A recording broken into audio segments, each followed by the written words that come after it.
Assalamualaikum, kembali lagi bersama saya Kianti Sati. Kali ini saya akan membahas materi bab 7 hak atas kekayaan intelektual. Perlindungan hukum haki.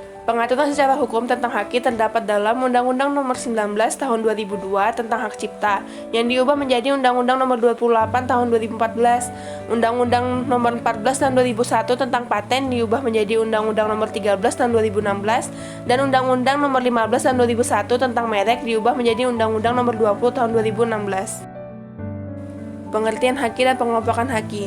Secara substantif, pengertian haki dapat diuraikan sebagai hak atas kekayaan yang timbul atau lahir karena kemampuan intelektual manusia.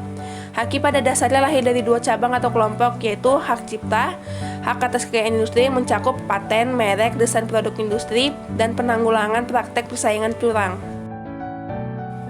Objek haki. Hak milik industri. Yang pertama, objek paten adalah penemuan di bidang teknologi. Kedua, objek paten sederhana adalah penemuan sederhana di bidang teknologi. Ketiga, objek merek adalah karya-karya yang berupa tanda yang dibuat untuk membedakan barang-barang produk satu dengan lainnya. Yang keempat, objek desain produk industri adalah karya-karya yang pada dasarnya merupakan pattern yang digunakan untuk membuat atau memproduksi barang secara berulang dan lebih cenderung pada estetik produk. Yang kedua, hak cipta. Objek hak cipta adalah ciptaan di bidang ilmu pengetahuan, seni, dan sastra. Prosedur pengajuan haki yang pertama yaitu prosedur pengajuan hak paten.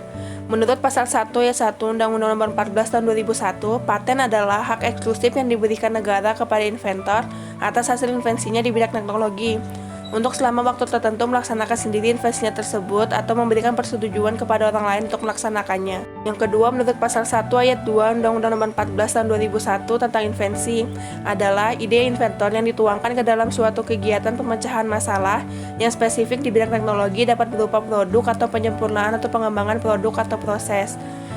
Yang ketiga, menurut pasal 1 ayat 3 Undang-Undang Nomor 14 Tahun 2001, inventor adalah seorang yang secara sendiri atau beberapa orang yang secara bersama-sama melaksanakan ide yang dituangkan ke dalam kegiatan yang menghasilkan invensi.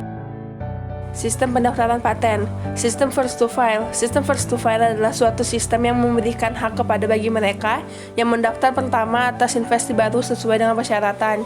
Yang kedua, sistem first to invent.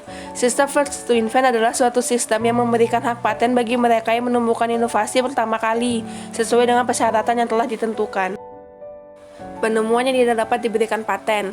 Pertama, penemuan tentang proses atau hasil produksi yang pengumuman dan penggunaannya atau pelaksanaannya bertentangan dengan peraturan undang-undangan yang berlaku, ketertiban umum atau kesusilaan menurut pasal 7A Undang-Undang Nomor 14 Tahun 2001. Yang kedua, penemuan tentang metode perawatan, pengobatan, atau pembedahan yang diterapkan pada manusia atau hewan, tetapi tidak menjangkau produk apapun yang digunakan atau yang berkualitas dengan metode tersebut, menurut pasal 7B Undang-Undang Nomor 14 Tahun 2001. Yang ketiga, penemuan tentang teori dan metode di bidang ilmu pengetahuan dan matematika, menurut pasal 7C Undang-Undang Nomor 14 Tahun 2001. Yang kedua, proses pengajuan hak merek. Merek didefinisikan sebagai suatu tanda yang berupa gambar, nama, kata-kata, huruf-huruf, atau angka-angka, susunan warna, atau kombinasi dari unsur-unsur tersebut yang memiliki daya pembeda dan digunakan dalam kegiatan perdagangan barang atau jasa. Ruang lingkup merek dibagi menjadi dua, yaitu merek dagang. Merek yang digunakan pada barang yang diperdagangkan oleh seseorang atau beberapa orang secara bersama-sama atau badan hukum untuk membedakan dengan barang-barang sejenis lainnya. Yang kedua, merek jasa.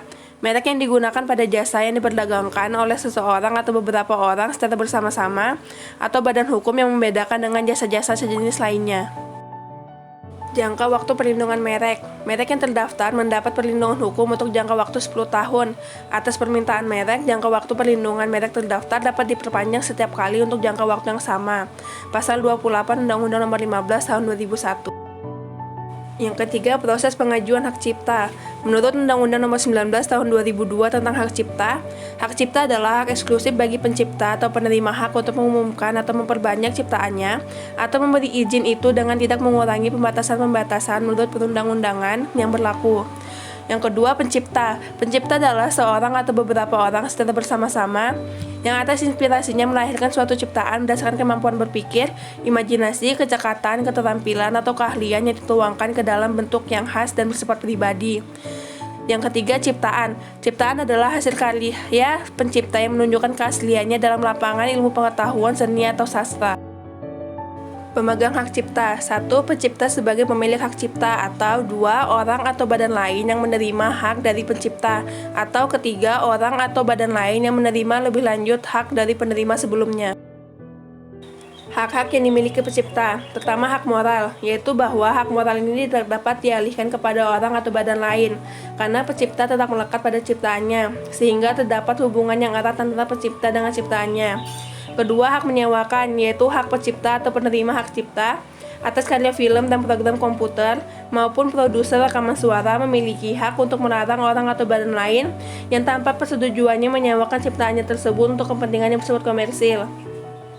Yang ketiga, hak ekonomi, yaitu hak untuk mengumumkan, memperbanyak, memberi izin untuk mengumumkan atau memperbanyak ciptaannya. Dan hak ekonomi inilah yang dapat dialihkan kepada orang lain atau badan lain. Hal-hal yang dapat menyebabkan permintaan hak cipta ditolak. 1. Karena ciptaan tersebut di luar bidang ilmu pengetahuan.